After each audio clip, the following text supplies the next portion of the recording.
Assalamualaikum warahmatullahi wabarakatuh. Alhamdulillah rabbil alamin. Allahumma salli wa sallim ala sayyidina Muhammadin al-fatih lima ughliqa wal khatim lima sabaq nasiril haqqi bil haqq wal hadi ila siratikal mustaqim wa ala alihi wa sahbihi haqqa qadrihi wa miqdarihi al-azim. Usturukum ya ahlat darab wa ya ahlan naubah wa ya ahlal hali wal aqdi amma ba'd. Alhamdulillah, syukur kita kepada Allah Subhanahu wa taala. Pada kesempatan sekarang ini insyaallah kita akan membahas sedikit tentang masalah an-niyah ataupun niat. Di dalam agama kita, niat termasuk daripada rukun di dalam ibadah. Tidak hanya sebagai rukun, niat juga termasuk daripada inti ataupun ibadah al-qalbiyah, ibadah hati. Jadi Allah Subhanahu wa taala membagi daripada ibadah tersebut, ada yang ibadah al-badaniyah, ibadah yang berupa gerakan ataupun perkataan ataupun dan sebagainya. Ada juga ibadah yang berupa sifat yang tidak kelihatan ataupun ibadah yang bersifat abstrak, bersifat di dalam hati. Dan salah satu daripada ibadah tersebut ataupun ibadah yang paling inti tersebut adalah an-niyah, niat. Karena niat ini adalah sesuatu yang paling pokok ataupun paling vital. Dengan niat kita bisa menjadikan suatu ibadah yang kelihatannya kecil ataupun kelihatannya agak remeh. Cuman dengan niat tersebut, ibadah tersebut akan menjadi berkualitas, ataupun dengan niat tersebut kita menjadikan ibadah tersebut ikhlas karena Allah Subhanahu wa taala. Allah Subhanahu wa taala berfirman di dalam Al-Qur'an, "Wa ma umiru illa liya'budullaha mukhlishina lahuddin."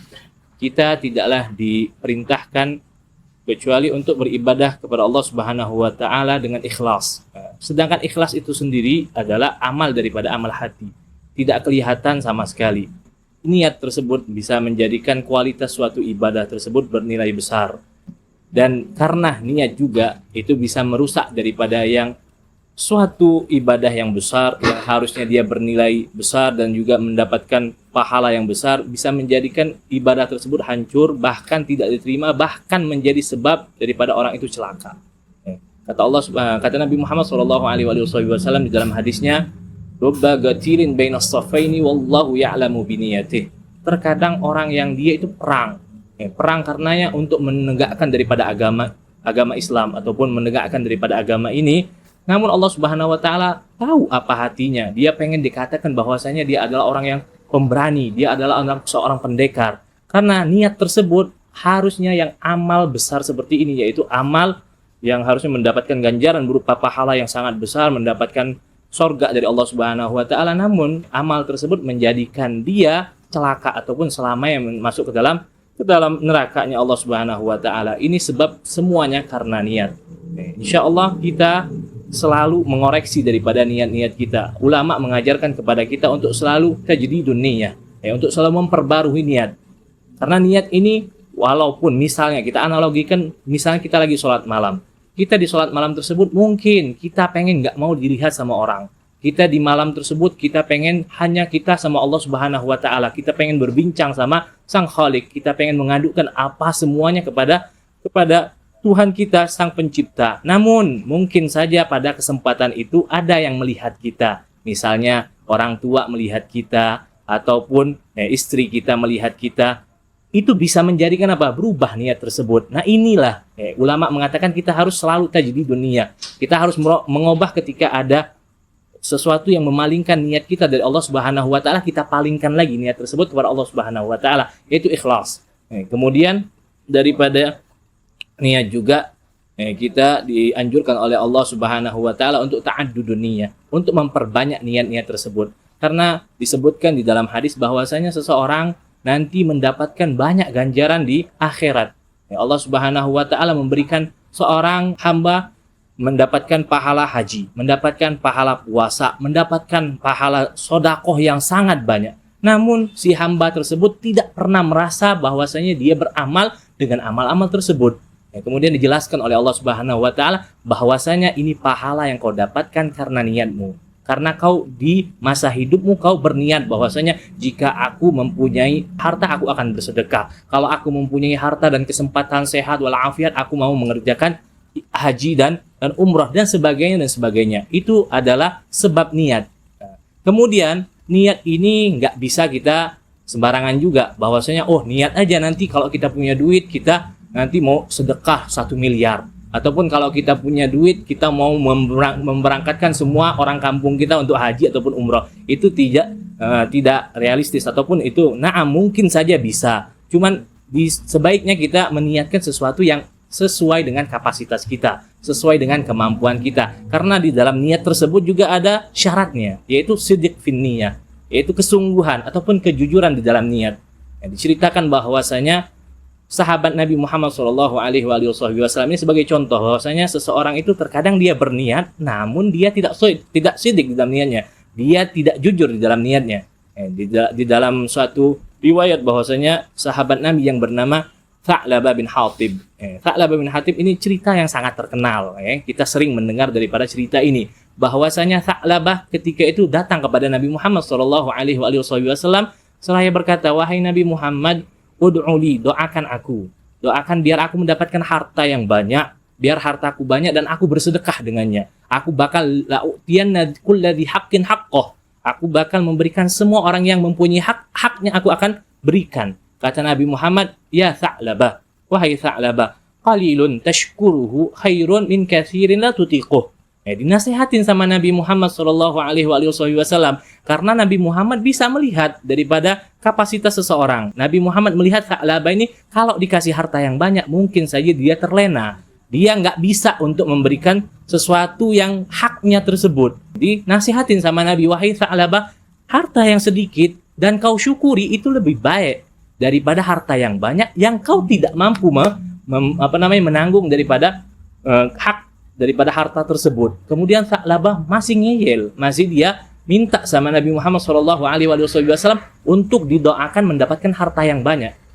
Nabi Muhammad SAW mengadakan tangannya mendoakan supaya Tha'labah tersebut mendapatkan harta yang banyak. Ala kulli hal, doanya seorang nabi tidak mungkin tidak diijabah sama Allah Subhanahu wa taala.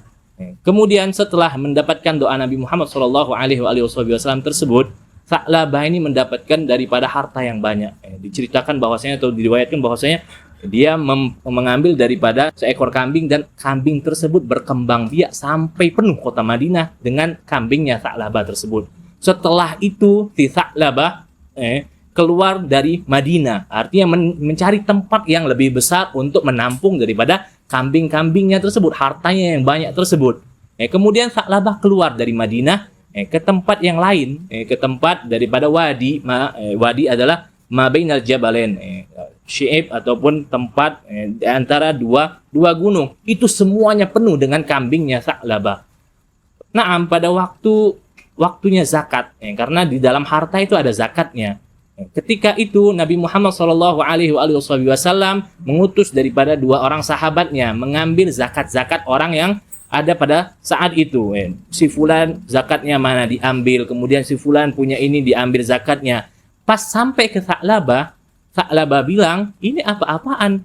Ini jizyah namanya katanya. Ini adalah pajak. Kita dipajakin sama Nabi katanya. Na'udzubillah min dzalik, ataupun dia mengatakan hadhihi ukhtu jizyah katanya. Ini adalah saudarinya ataupun daripada kerabatnya jizyah, sama katanya. Sama daripada jizyah. Na'udzubillah min dzalik. Akhirnya 2 orang yang diutus sama Nabi Muhammad SAW pulang menemui Nabi Muhammad. Sebelum mereka sampai dan menyampaikan apa yang mereka temukan dari Tha'labah, Nabi Muhammad SAW langsung mengatakan wailun li Tha'labah, wailun li Tha'labah, celaka itu Tha'labah katanya, celaka, sangat celaka itu Tha'labah. Kemudian pada saat itu Nabi Muhammad SAW dia menyesali Tha'labah tersebut, ingat bahwasanya aku ini sangatlah tidak bersyukur kepada Nabi Muhammad SAW, sudah didoakan untuk mendapatkan harta yang banyak. Namun aku ketika mendapatkan harta yang banyak tersebut, aku lupa untuk berzakat. Padahal aku sudah berjanji kepada Nabi bahwasanya kalau dia berniat niatnya tapi tidak sidik. Dia berniat bahwasanya kalau aku mendapatkan harta, aku bakal infakkan atau memberikan kepada orang yang berhak mendapatkan harta tersebut. Akhirnya dia menyesal, dia datang kepada Nabi Muhammad SAW. Namun Nabi Muhammad SAW diperintahkan oleh Allah Subhanahu Wa Taala untuk tidak menerima daripada zakatnya Tha'labah tersebut, karena Allah Subhanahu Wa Taala sudah mengetahui bahwasanya ini Tha'labah dia orang yang celaka. Akhirnya sampailah Nabi Muhammad SAW itu meninggal. Tha'labah bingung, masih harta yang banyak, namun zakatnya ataupun tidak berkah ini harta, zakatnya tidak diterima oleh Nabi Muhammad SAW. Di zamannya Sayyidina Abu Bakar Siddiq radhiyallahu anhu, dia datang lagi membawa zakatnya. Wahai Abu Bakar Siddiq, katanya, wahai khalifahnya Rasulullah, ini zakat daripada hartaku.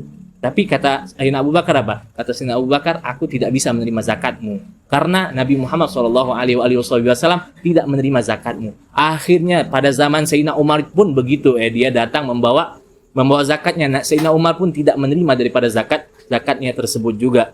Akhirnya pada zaman Sayyidina Utsman dia meninggal. Na'udzubillah min dzalik. Ini sebab gara-gara apa? Dia hanya berniat namun tidak ada kesungguhan, tidak ada kejujuran di dalam hatinya untuk merealisasikan daripada niatnya tersebut.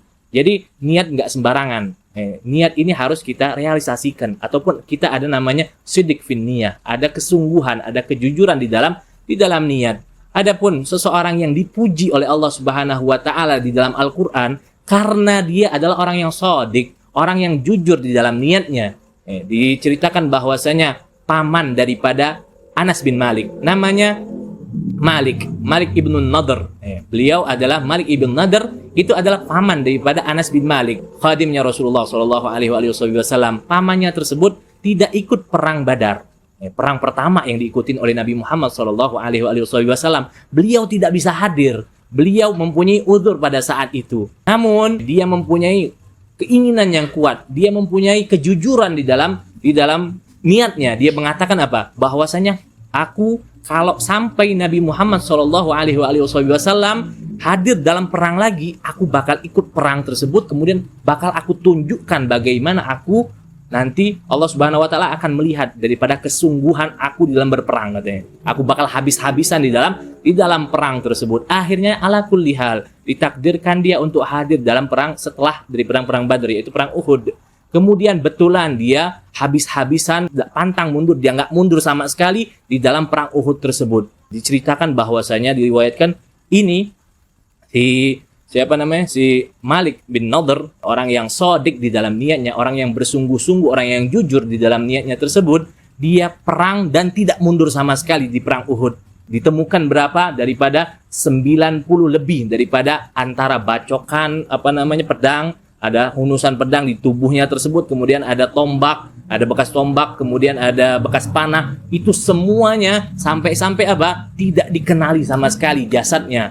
Daripada saudarinya ketika setelah selesai perang Uhud, saudarinya mencari daripada jasad daripada saudaranya tersebut. Akhirnya tidak bisa dia kenali kecuali dari sidik jarinya. Dia mengetahui dari banani, yu'raf bi bananihi. Dia mengetahui bahwasanya itu adalah Malik ibn Nadr gara-gara daripada daripada bekas ataupun daripada sidik jarinya. Ala kulli hal, akhirnya Allah Subhanahu wa taala menurunkan daripada ayat yang berbunyi minal mu'minin, daripada orang-orang mukmin rijalun shadaqu ma ahadullah alaih.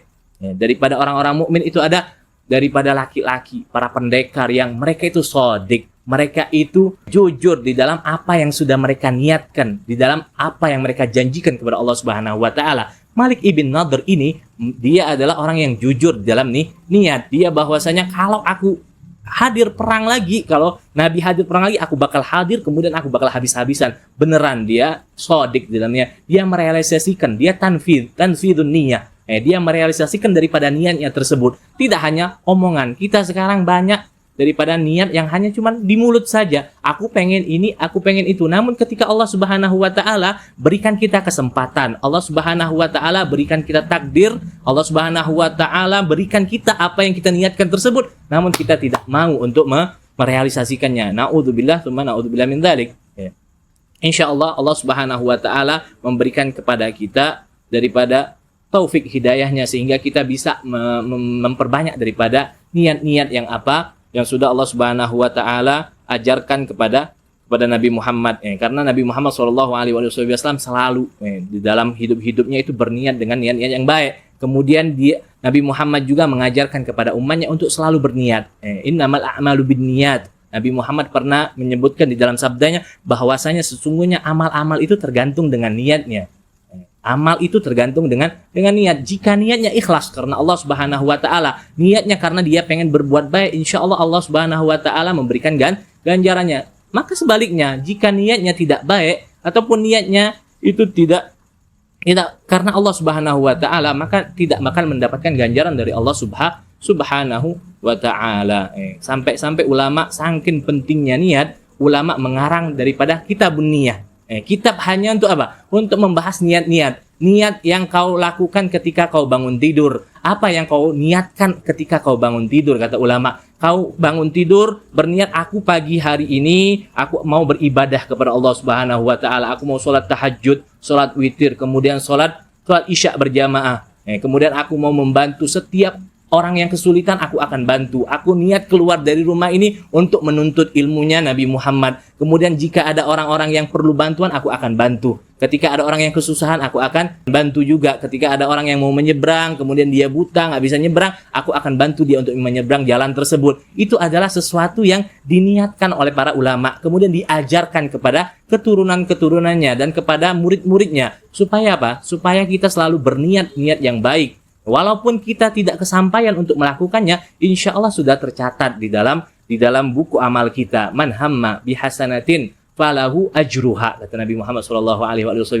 Barang siapa yang sudah mempunyai niat untuk melakukan suatu kebaikan, kemudian dia tidak mendapatkan taufik hidayat ataupun tidak mendapatkan kesempatan untuk mengamalkan daripada apa yang dia niatkan tersebut, falahu ajruha, kata Nabi. Jangan takut, ente bakal mendapatkan daripada apa yang sudah kau niatkan tersebut. Kemudian jika kau mengamalkan apa yang sudah kau niatkan, falahu asyru amsalihha, mendapatkan daripada 10 kebaikan. Asyru hasanat ila sab'i mi'ati dhifin. Tidak hanya 10 kebaikan karena dia niat baik, kemudian betul-betul dia realisasikan ataupun betul-betul dia lakukan niat tersebut, itu mendapatkan 10 kebaikan. Tidak sampai 10 saja, kata Nabi-Nya, ila sab'i mi'ati dhifin, sampai 700 kali lipat. 7 kali lipat itu ila adhafin katsiratin, kata Nabi. Bahkan sampai berlipat-lipat yang banyak. Itu sebab apa? Sebab karena dia meniatkan terlebih dahulu. Coba kalau dia nggak niat sama sekali, dia hanya melakukan perbuatan baik tersebut, dia juga tidak mendapatkan daripada kelebihan, daripada pahala yang banyak tersebut. Itu sebab niat. Kemudian niat juga bisa menjadikan sesuatu yang ada, sesuatu yang mubah, sesuatu yang bukan bernilai ibadah menjadi sesuatu yang dinilai ibadah. Misalnya, analogi kita kalau makan, itu sesuatu yang mubah. Namun kalau kita niatkan, aku makan makanan ini, aku ingin supaya aku bisa kuat untuk beribadah. Aku mau dengan makanan ini, aku insya Allah akan membantu kedua orang tuaku. Dengan makan ini, aku akan mencari nafkah untuk anak istriku. Dia makan tersebut bernilai ibadah. Disebutkan di dalam matan Safwatiz Zubad, Ibn Arsalan mengatakan bahwa wa man nawa bi aklihil quwa li ta'atillahi lahu ma qad nawa. Barang siapa dia berniat dengan makannya tersebut untuk taat kepada Allah Subhanahu wa taala, maka dia akan mendapatkan apa yang sudah dia niatkan. Itulah kemurahan daripada ataupun keajaiban daripada niat yang Allah Subhanahu wa taala akan berikan kepada mereka-mereka yang mendapatkan taufik hidayah oleh Allah Subhanahu wa taala di dalam hari-harinya untuk berniat-niat yang baik. Kemudian di dalam menghilangkan daripada niat-niat yang buruk. Wa hakadha minni. Assalamualaikum warahmatullahi wabarakatuh.